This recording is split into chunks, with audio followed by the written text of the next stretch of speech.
Hi everyone, I am Rochelle Balili and I will be making a simple vlog for my learnings about understanding the self from lesson 1 to lesson 9. Hi, so lesson 1 is all about philosophical perspective of self. So when we call about philosophy, philo means love and sophia means wisdom. When we call philosophy, it is all about love of wisdom. As it says, philosophy is the mother of all sciences, but many philosophers the issues today is not yet or not least that philosophy is qualified for validation of the sciences. So, because the topic of lesson 1 is all about self, many philosophers have create their own thoughts and also share their own explanation about self. Many of them says that there is no self. Self is what we behave. Self is the multi-layer. Self is just a soul.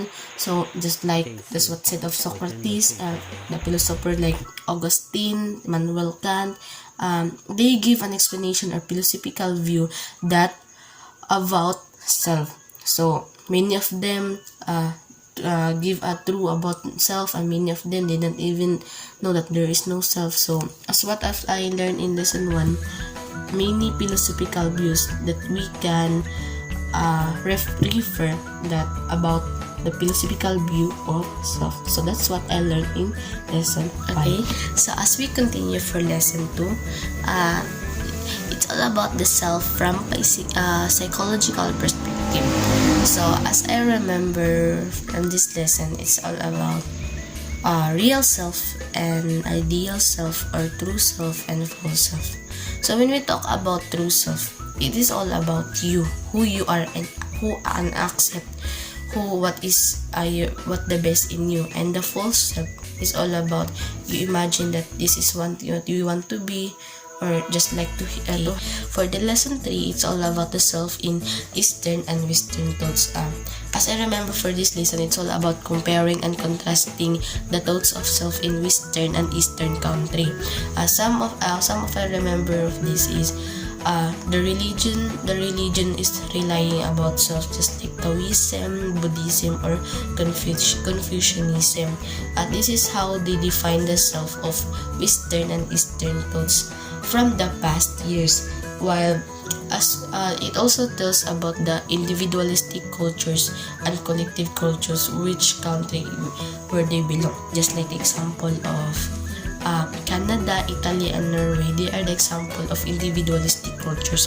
They have the individualism of about self, or they have the individualism traits for their country, while the collective cultures or the collectivism, the example of this was the China, Taiwan, India, Indonesia, they have the ability of collectivism. It's not that just like that they think not just their self but to others. So as I remember for this also, for this lesson, our instructor give us an activity just like the question of how Filipino people influence the concepts of self. I just sharing my answer of this. As I remember, my answer of this is how Filipino people influence the concept of self, like how people help others, because that's what Filipinos do. For the lesson 4 is all about physical self. Yes, I know this lesson because this is our report of group 1. Yes, group 1. So what is physical self? So physical self, it is a tangible, or what is a body that can be seen from the others. So this the learning content of this lesson is all about your physical self, your body, your beauty, and the improvement of yourself. So I will be sharing to you my report. That is beauty important. This is under from physical self. Is beauty important? So as of me, yes, beauty is important because of how you accept yourself. Is that we could be. So let's continue for lesson 6. So lesson 6, it's all about the material and economic self. So when we talk about economic self, it is the possession of self, about how you become an economic. Just like a man who calls a man that can calls out to his family to or straight for them, and also to his own self. So and when we talk about material self, it is all about a materialistic one.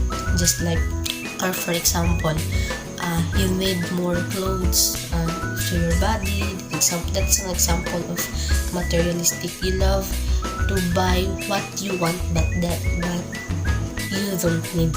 So you are being materialistic. Or for example, you love things that you love things for yourself or for your body. So that's an example of materialistic and economic self. So again, let's continue for lesson 8. Lesson 8 is all about political self and being a Filipino. So we all know that Philippines have the most beautiful nature among Asian countries, because we have more floral, forest, animals, and mountains, and so on and so forth. So as I remember, this lesson also contain a Filipino hospitality.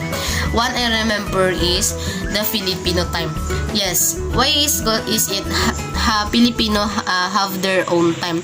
Because example, if you have a meeting from your other close friends, you said that your friend said that came at 8 a.m. but you came at 9 a.m. So that's an example of Filipino time. You choose your own time even if meron na kayong pinag-usapan. And then next is as I remember, self-sacrifice. So what is self-sacrifice? Filipino have this attitude of sacrificing themselves just to provide what they needed of their own family. And also bayanihan. What is example of bayanihan? As you can see in the many pictures from Philippines, there are many people who carry a house. That's what we call for bayanihan, bringing those house from other place, helping each other. Then and also the word bahala na. Bahala na means or in Bisaya, yung bang they just rely to that words, bahala na kung walang pera, ganyan. That's example of bahala na. So now, how to be a good Filipino? So be a good citizen, read on Philippine history, and also try to speak more on Tagalog, because that's the language of Philippines. And that's and the last lesson of our semester is the lesson 9. It's all about the spiritual self. So according to William James, self is the four constituent of the self. And then the learning content of this lesson is all about the religious beliefs and others. And then as far as I remember, they say about ritual. So what is an example of ritual? So ritual is an activity or an awe or fascinated to the sacred. They do this ritual for giving sacrifice, or even approaching to the sacred one. And then there are some of the world religious beliefs. So what are they? Many countries have their own religious belief. Just like here in Philippines, we have here the Christianity and Muslim. And other countries have the practices of Christianity also, and being the Muslim one. And they have the Judaism, Hinduism, Buddhism, and so on and so forth.